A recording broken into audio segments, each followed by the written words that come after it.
another episode of Cloud Interrupted, and we have some new guests here on today. We got Jose and Josue, and we're going to talk a little bit about something that we're seeing a lot of lately, which is Windows Virtual Desktop, and some of our experiences around it, and do a little comparison. So why don't we start things off? Who wants to tackle what Windows Virtual Desktop actually is? Sure. Windows Virtual Desktop is Microsoft's offering for being able to provision desktops, Windows 10 multi-session hosted desktops to users across the globe. Yeah, so the main platform there is Azure, right? And we can provide and probably put in the links some of the prerequisites of this. But I think, compared to a lot of other options out there, whether it's Citrix and VMware, like what are some of the primary differences, or what have you noticed so far?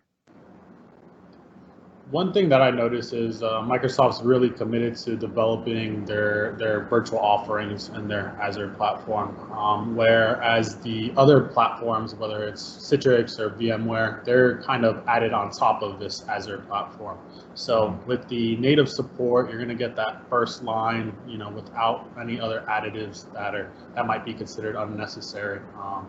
Microsoft has really developed their Windows 10 operating system to take advantage of this virtual desktop platform with the introduction of the multi-session capabilities. So you get a lot of density with workloads. Your traditional office worker or salesperson to be able to provision one host and multiple users use that one host. So we're talking about 4 or 5 users per host, depending on the size of your virtual machine in the back end. So, and then being able to scale out dynamically. Sure. So a lot of the built-in functionality and logic that Microsoft has committed to the Windows Virtual Desktop is that scaling ability that Josue stated. So, sure.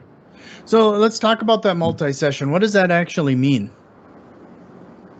So the multi-session is going to give you the capability of having multiple users sign into one logical host. You might be familiar with the technology with RDS sessions, but you're going to see Windows 10 handle that session in a unique way that allows multiple users to take advantage of the single host. Sure. Previously, that capability was only offered for the traditional RDS IaaS infrastructure. WVD, to my knowledge, still remains the only VDI service that would provide that same functionality. Sure. So, you mentioned that a lot of the other services actually kind of become a middleman, if you will. So you're probably jumping to WVD is removing some complexity and some cost. Definitely. I'd go on a limb and say, anytime you can remove any external vendor, dealing with multiple contracts, your year revenue makes it a lot easier to forecast. And there are a lot of incentives from Microsoft to kind of help you get started with deploying WVD, especially with the terms or the new world events that are happening. We're recording this in May of 2020. So with the emergence of COVID-19 and other, worldwide kind of news, more businesses might be shifting over to remote work, ideology. Instead of giving users a laptop or a desktop to take home with them, and you guys having to support, as an organization or infrastructure, you can spin up this WVD host or session and have users sign in from any device that they want.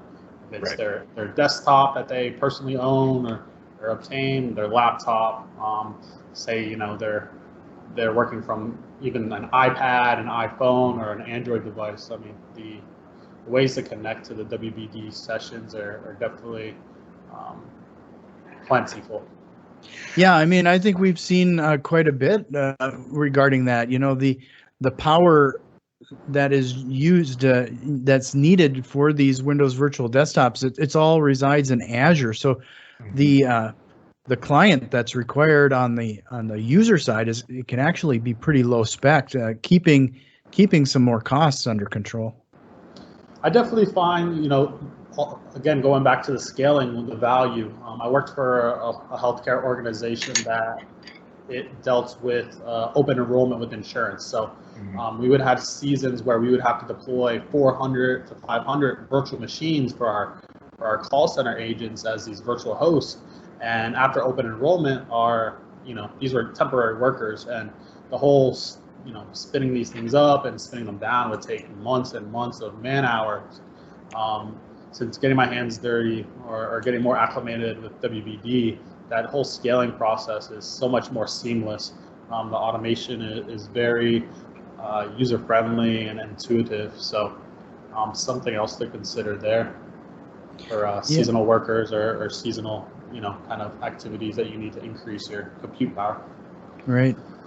So, a lot of what we've also discovered is that some customers may not even be aware that they already have the proper licensing for this. Microsoft 365, for example, a lot of those SKUs already have that multi-session licensing that's available to them, and they can make use of that investment they've already made.